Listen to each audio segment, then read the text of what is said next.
कथा का वास्तविक भाव कैसे पता चलेगा? कहते हैं कि कथा सत्संग सुना किस लिए जाता है, उसका क्या कारण है? तो कहा कि हमारी जो जीवों की जो बुद्धि है ना, इस बुद्धि में बहुत सारे संशय होते हैं। संशय समझते हैं किसको कहते हैं? क्या? दुविधाएं होती हैं, कंफ्यूजन होती है। दुविधा मतलब हम निर्णय नहीं कर पाते कि क्या सही क्या गलत, और उस संशय में फंसे रहते हैं। और शास्त्र कहता संशय आत्मा विनश्यति। भगवान कह रहे कि संशय आत्मा, जिसका मन ज्यादा संशय में पड़ा रहता है ना, विनश्यति, उसका विनाश हो जाता है, उसकी बुद्धि का विनाश हो जाता है। तो सत्संग क्या करता है? सबसे पहले सत्संग हमारा सत का संग, हमारा संग सुधारता है।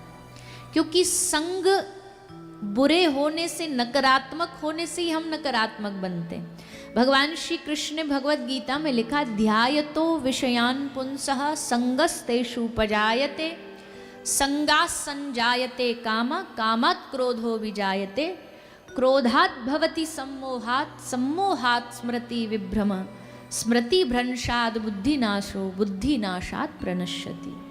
ध्यायतो विषयान पुंसः मतलब आज के समय में लगभग देखा जाए तो बड़े लोग डिप्रेस्ड हैं। डिप्रेस्ड मतलब उनकी बुद्धि काम नहीं कर रही है, जाम हो गई है, या निर्णय नहीं ले पा रहे हैं क्या सही क्या गलत। ये हुआ कैसे, इसकी जड़ क्या थी? तो भगवान कृष्ण कह रहे ध्यायतो विषयान पुंसः, विषयों का ध्यान किया हमने, विषयों लोगों का संग किया हमने, उससे हमारे मन में इच्छाएं पैदा हुई। हमारे मन में इच्छा कब पैदा होती है? सब लोग बड़ा ध्यान दो कथा में, इधर सब लोग ध्यान दो। कब हमारा विषयों में ध्यान जा, इच्छा कब पैदा होती है? जब हम उसी चीज को किसी दूसरे के पास देखते हैं, तब हमारे मन में वही इच्छा जागती है। हमने किसी के पास, हमारे पास नोकिया फोन है, पर हमने किसी के पास आईफोन देख लिया, तो हमारे मन में क्या आएगा? अरे भाई, हमारे फलाने दोस्तों के पास तो सबके पास आईफोन है, हम कहाँ ये खटारा लिए घूम रहे हैं, भगवान बस एक आईफोन दे दे। अब इच्छा पैदा हो गई।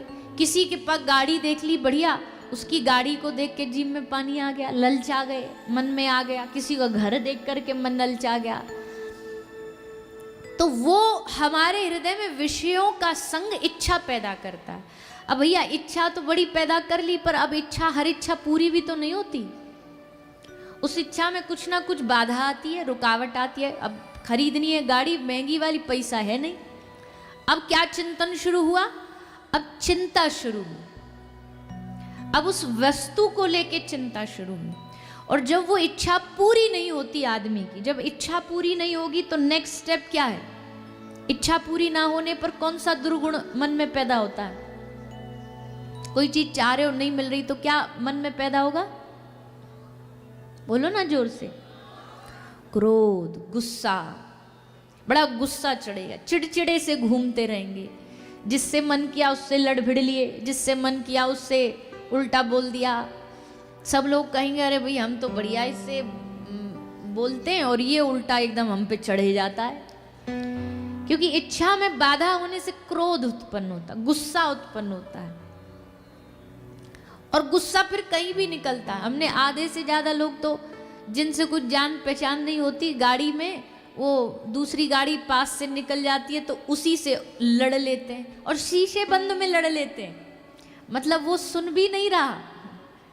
हम तो देखते एक आध बार कभी कभी कोई वो सुन भी नहीं रहा और उसको यहीं बैठे बैठे गाली दे रहे, उस बेचारे को पता ही नहीं कि हुआ क्या। तो ये क्रोध है, ये फ्रस्ट्रेशन है।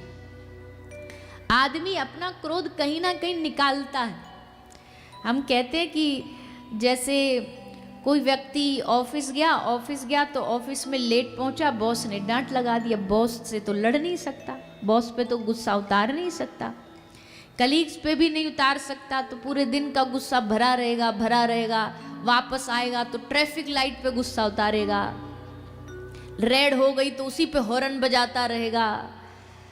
फिर घर आएगा, दरवाज़ा खुलेगा, धर्म पत्नी जी आएंगी, वो बड़े खुश होके आती हैं कि चलो जी एजी ओजी आ गए ऑफिस से, तो बड़ी खुश होके दरवाज़ा खोलती है, उनको बिठाती है, विराजमान करती है, फिर पूछती है बताइए जी क्या खाएंगे, क्या पिएंगे, चाय पिएंगे, कॉफ़ी पिएंगे। तो गुस्से में अब पूरा गुस्सा कहाँ उतरेगा?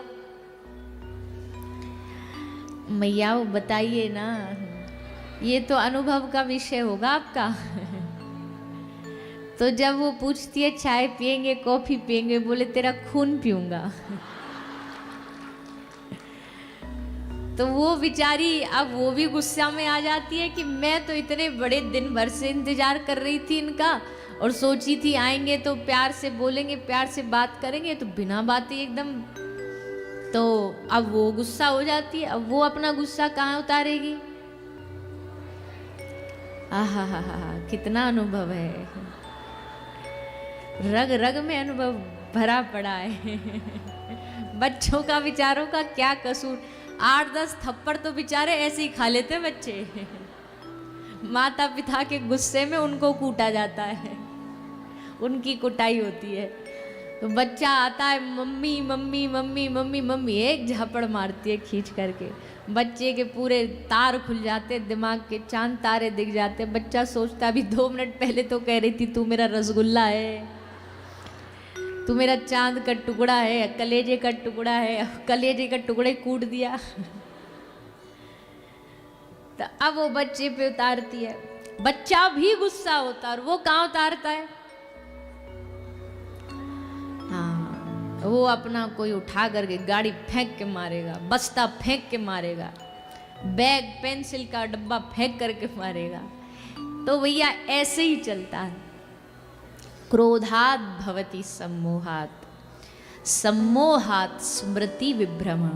गुस्से से क्या होता है? गुस्से से स्मृति विभ्रम, यानी कि हमारी जो स्मृति है ना, याददाश्त की शक्ति है, जो हमारी मेमोरी है, वो क्षीण होती चली जाती है। गुस्सा क्या करता है? हमारी स्मृति का नाश करता है, और स्मृति का नाश होने से बुद्धि का नाश होता है, और बुद्धि का नाश होने से बुद्धि नाशात् प्रणश्यति।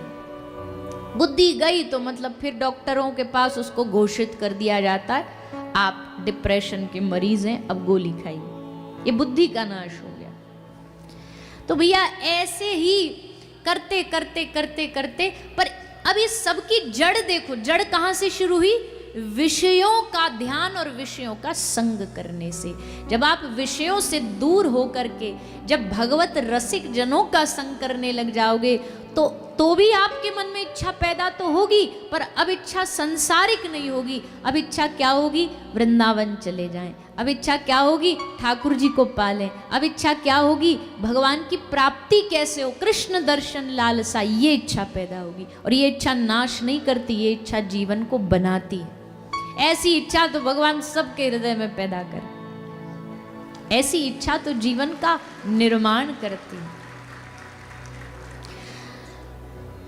तो सत्संग जो है ना, ये संशय का विनाश करता है। जो भी हमारे दिमाग में संशय होते हैं, जो भी हमारे दिमाग में नकारात्मकता होती है, उसका इलाज करता है। और अगर 7 दिन कथा सुन के भी अभी भी माइंड कंफ्यूज रहे, अभी भी दिमाग में संशय है, तो इसका मतलब है सुनाने वाले ने कुछ गड़बड़ करी है, या सुनने वाले ने कुछ गड़बड़ करी है। कुछ तो गड़बड़ हुई है बीच में। 7 दिन कथा सुना दी, और एक बाबा थे, वो गांव में राम कथा करने गए। तो बाबा ने खूब 9 दिन तक राम कथा करी, और रोज बोलते थे राम जैसा देव नहीं और रावण जैसा दैत्य नहीं। रोज ये कथा सुनाते थे, राम जैसा देव नहीं, रावण जैसा दैत्य नहीं। पूरे 9 दिन कथा सुनाई, बाबा जी चले गए। उसके बाद पूरा गांव बड़ी अच्छी कथा, बड़ी अच्छी कथा। क्या बोले? क्या सुनाया? बोले रावण जैसा देव नहीं और राम जैसा दैत्य नहीं। ये सुनाया बाबा जी ने, बड़ी सुंदर बात सुनाई। तो बाबा जी का जो भी किया धराया सब उन्होंने मिट्टी में मिला दिया। खैर आप सब ऐसे नहीं हैं, पोंटा वाले तो बड़े अच्छे भक्त हैं। अब भैया देखो, हम वैसे तो हर जगह श्रोताओं की बड़ाई करते ही हैं, क्योंकि करनी ही चाहिए, क्योंकि उन्होंने हमें 7 दिन झेला, ये भी बड़ी बात है। पर सचमुच वास्तविकता में आप सब लोगों का भाव, आप सब लोगों का जो उत्साह है, उसको देख करके 7 दिन हमको भी खूब आनंद आया, खूब आनंद की अनुभूति हुई। और वैसे तो हम कहते ही हैं कि जहाँ हम जाते हैं भागवत जी को लेके, भागवत उसे वृंदावन बना देती है, पर वास्तविकता में पोंटा में ऐसा ही लगा कि सब लोग 7 दिन वृंदावन में ही बैठे हैं, खूब आनंद के साथ। इतने सारे युवा, इतने सारे बालक, और जितने युवा यहाँ बैठे हैं ना कथा सुन रहे, भैया हम आप सबसे हाथ जोड़ करके निवेदन करते, यही जीवन है, जितना इसको आनंद ले लोगे ना, इसी में आनंद है, इसी में मौज है। वरना तो संसार है, संसार में हर जगह क्लेश, विपत्तियां, जीवन का ह्रास, पूरे जीवन का विनाश ही है। वैसे तो सबके लिए भक्ति जरूरी है, जो बड़े बुजुर्ग उनके लिए भी जरूरी, पर युवाओं के लिए तो विशेष जरूरी है।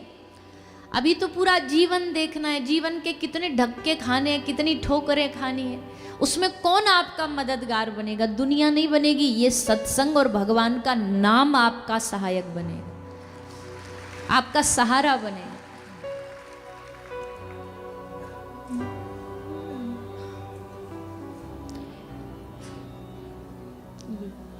भैरवी